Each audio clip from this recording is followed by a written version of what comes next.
दोस्तों, आज का यह वीडियो बहुत ही इम्पोर्टेंट है।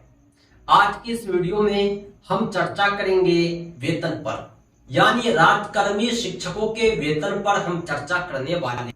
बिहार में बीपीएससी के माध्यम से जिन शिक्षकों की नियुक्ति हो उसे कितने वेतन दिए जाएंगे, कौन कौन सी सुविधाएं मिलेगी और वर्तमान में जो शिक्षक हैं बिहार में कार्यरत उसके वेतन भत्ते पर भी हम चर्चा करेंगे। वर्तमान शिक्षकों के पे मैट्रिक्स टेबल हम आपको दिखलाएंगे, साथ ही साथ दोनों में अंतर समझाएंगे। वर्तमान के नवनियुक्त और भविष्य के नवनियुक्त में क्या डिफरेंस रहेगा, सारी बातों पर चर्चा आज के हम इस वेतन पर चर्चा एपिसोड में करेंगे। वर्तमान में जो नियोजित शिक्षक हैं, भविष्य के जो राज्यकर्मी शिक्षक हैं, उसके वेतन पर भी हम चर्चा करने वाले हैं। कुछ नियोजित शिक्षक वर्तमान में ऐसे हैं जो साल 2 साल से सेवा दे रहे हैं। कुछ शिक्षक ऐसे भी हैं जो 15 साल 20 साल से सेवा दे रहे हैं। राज्यकर्मी शिक्षक बनने के बाद इन शिक्षकों को फायदा होगा या नुकसान, सैलरी इनकी बढ़ेगी या घट जाएगी या उतनी ही रहेगी, सारी बातों पर हम चर्चा करेंगे।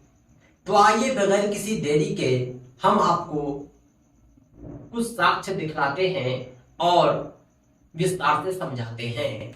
दोस्तों, अभी आप जो देख पा रहे हैं ये हमारी ही ऑफिशियल वेबसाइट है www.teacherahmed.com। आप भी इसे विजिट कर सकते हैं और इंफॉर्मेशन प्रिपरेशन प्राप्त कर सकते हैं।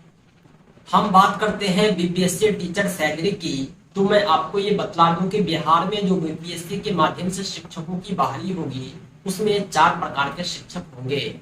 पहला होगा प्राइमरी टीचर, दूसरा अपर प्राइमरी, तीसरा सेकेंडरी, चौथा सीनियर सेकेंडरी। चारों कैटेगरी के शिक्षकों के वेतन एक दूसरे से डिफरेंट होंगे। सबसे कम प्राइमरी टीचर का और सबसे अधिक सीनियर सेकेंडरी टीचर का होगा। बात करें प्राइमरी टीचर की, जो कक्षा 1 से 5 के शिक्षक होंगे उसका जो मूल वेतन होगा बेसिक पे 25,000 रुपये होगा। मूल वेतन क्या होता है इस पर हम आगे चर्चा करेंगे। और जो गौरव सैलरी होगा, कुल वेतन 44,130 होगा। इसी प्रकार कक्षा 6 से 8 के शिक्षकों के वेतन की बात करते हैं तो इसका मूल वेतन प्राइमरी टीचर से 3,000 ज्यादा 28,000 है और गणेश सैलरी 49,050 है। ये है नवनियुक्त की सैलरी यानी स्टार्टिंग सैलरी। कक्षा 9 और 10 के जो शिक्षक हैं इसका मूल वेतन 31,000, साथ ही साथ ग्रॉस सैलरी 53,970 बनता है। इसी प्रकार सीनियर सेकेंडरी यानी 11 और 12वां क्लास को पढ़ाने वाले शिक्षकों का जो मूल वेतन है इसको 32,000 दिया गया है और ग्रॉस सैलरी है 55,600। आपको पता होगा कि शिक्षकों की बहाली होने वाली है और यथाशीघ्र नोटिफिकेशन आ जाए। रिक्तियों का आवंटन हो चुका है, रिक्त पद आ चुके हैं और बड़े पैमाने पर शिक्षकों की भर्ती होनी है। इस परीक्षा की तैयारी के लिए भी आप हमसे संपर्क कर सकते हैं। 7631314948 पर कॉल व्हाट्सएप करके आप कंप्लीट नोट्स प्राप्त कर सकते हैं। हमारे नोट्स में प्रीवियस ईयर के सॉल्यूशन, सामान्य ज्ञान, सामान्य अध्ययन, भूगोल, इतिहास, सामान्य विज्ञान जैसे विषयों को सम्मिलित किए गए हैं। साथ ही साथ बिहार जीके और करंट अफेयर के क्वेश्चन भी हमने ऐड किए हैं और नोट्स भी प्रोवाइड करते हैं। दोस्तों, आप संपर्क कीजिए, हम notes, PDF, printed, cash on delivery सब प्रोवाइड करते हैं। वेतन पर हम विस्तार से चर्चा करते हैं कि वेतन का निर्धारण आखिर कैसे हो। हालांकि अभी पे मैट्रिक्स आना बाकी है, फिर भी हम आपको समझाते हैं। वेतन का जो निर्धारण होता है उसमें मूल वेतन के अलावा कुछ और भत्ते दिए जाते हैं, जैसे डीए, इसे डियरनेस अलाउंस यानी महंगाई भत्ता कहते हैं। दूसरा भत्ता होता है आवास भत्ता, इसे एचआरए हाउस रेंट अलाउंस कहते हैं। तीसरा है मेडिकल भत्ता, ये एक फिक्स अमाउंट है जो हर कर्मचारी को दिया जाता है। शिक्षकों को 1,000 रुपया हाउस रेंट अलाउंस दिया जाएगा। वर्तमान में हम डीए की बात करें तो डीए 42% है। और डीए में समय समय पर बढ़ोतरी होती रहती है। साल में 2 बार डीए बढ़ाए जाते हैं, 1 जनवरी में, दूसरा जुलाई में।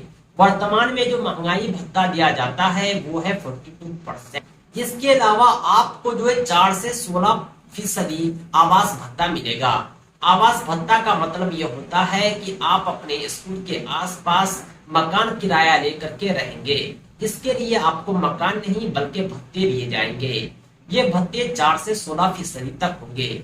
अगर आप गांव में शिक्षक हैं, पंचायत प्रखंड में, तो आपको 4% मिलेगा। अगर आप शहर के करीब हैं, नगर पंचायत के शिक्षक हैं, नगर परिषद के शिक्षक हैं, तो आपको 6% HRA दिया जाएगा। अगर आप नगर निगम क्षेत्र के शिक्षक हैं या नगर निगम क्षेत्र के 8 किलोमीटर दायरे के शिक्षक हैं, फिर भी आपको 8% HRA दिया जाएगा। 16% HRA उन शिक्षकों को दिया जाएगा जो किसी महानगर के शिक्षक हैं। उदाहरण के लिए हमारे बिहार में एक महानगर है पटना, जिसकी आबादी 10 लाख से ज्यादा होती है, उसे महानगर कहते हैं। पटना में जिन शिक्षकों की ड्यूटी होगी, जो शिक्षक सेवा देंगे, उन्हें 16% HRA दिया जाएगा। उम्मीद करता हूं कि आप समझ गए होंगे। HRA से रिलेटेड मैंने कंप्लीट वीडियो बना रखे हैं, आप हमारे चैनल पर HRA टीचर अहमद सर्च कर सकते हैं। एक और भत्ता है मेडिकल भत्ता। ये एक फिक्स अमाउंट होता है जो 1000 रुपया होता है। अगर आप सभी को जोड़ते हैं तो जो राशि बनेगी उसमें कुछ कटौती होती है। ये है EPF डिडक्शन। 1800 कटौती होती है और 1950 भविष्य निधि की तरफ से आपके खाते में डाला जाता है। यह राशि जो कटती है आपको रिटायरमेंट के बाद दी जाती है। बीच में भी आप निकाल सकते हैं, लेकिन आपका इसमें घाटा है। यानी कटौती के बाद जो राशि बनती है उसे ग्रॉस सैलरी कहते हैं। ये हर माह आपके खाते में आ जाता है। अब आपके खाते में कितना आएगा, कहां से कितना आएगा, सब पर हम चर्चा करते हैं। सबसे पहले हम चर्चा करेंगे प्राइमरी टीचर की, यानी कक्षा 1 से 5 शिक्षक की। मूल वेतन जो इनको मिलेगा वो 25,000 रुपये है।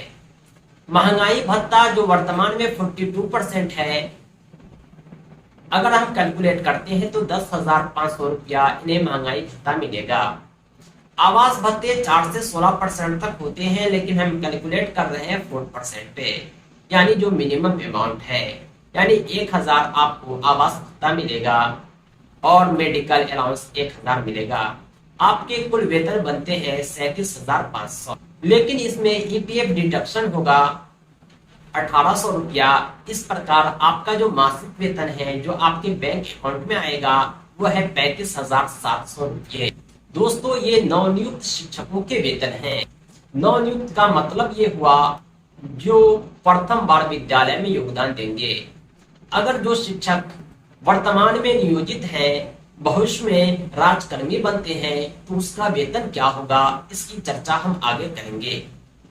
लेकिन उससे पहले हम जानते हैं अपर प्राइमरी टीचर के बारे में, जो कक्षा 6 से 8 को पढ़ाते हैं। इन शिक्षकों को मूल वेतन 28,000 रुपये दिए जाएंगे।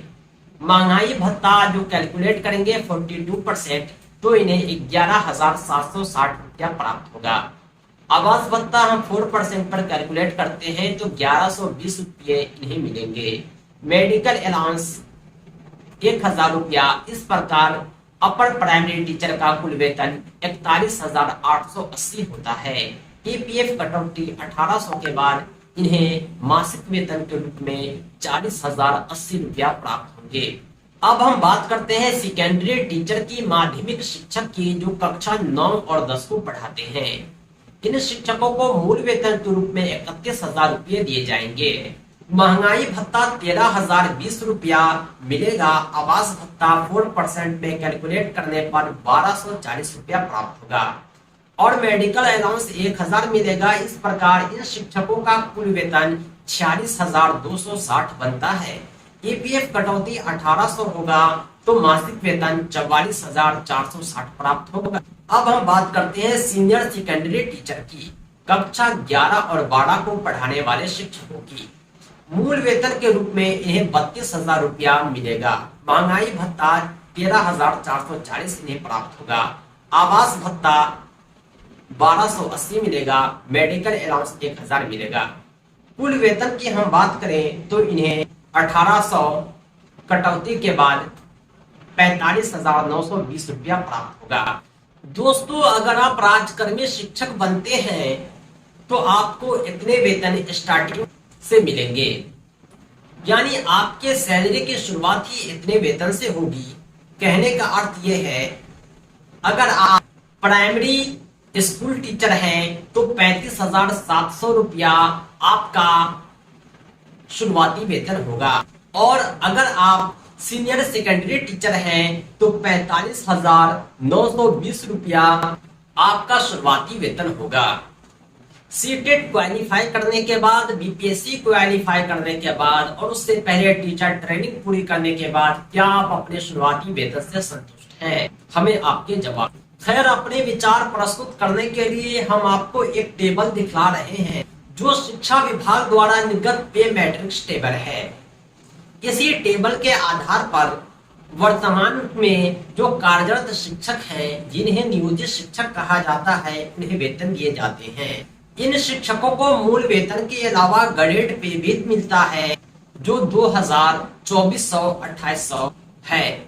यानी प्राइमरी टीचर को 2000, सेकेंडरी को 2400, सीनियर सेकेंडरी को 2800 मिलता है। वर्तमान में इन शिक्षकों का जो वेतनमान है वो 5200 से 20,200 है।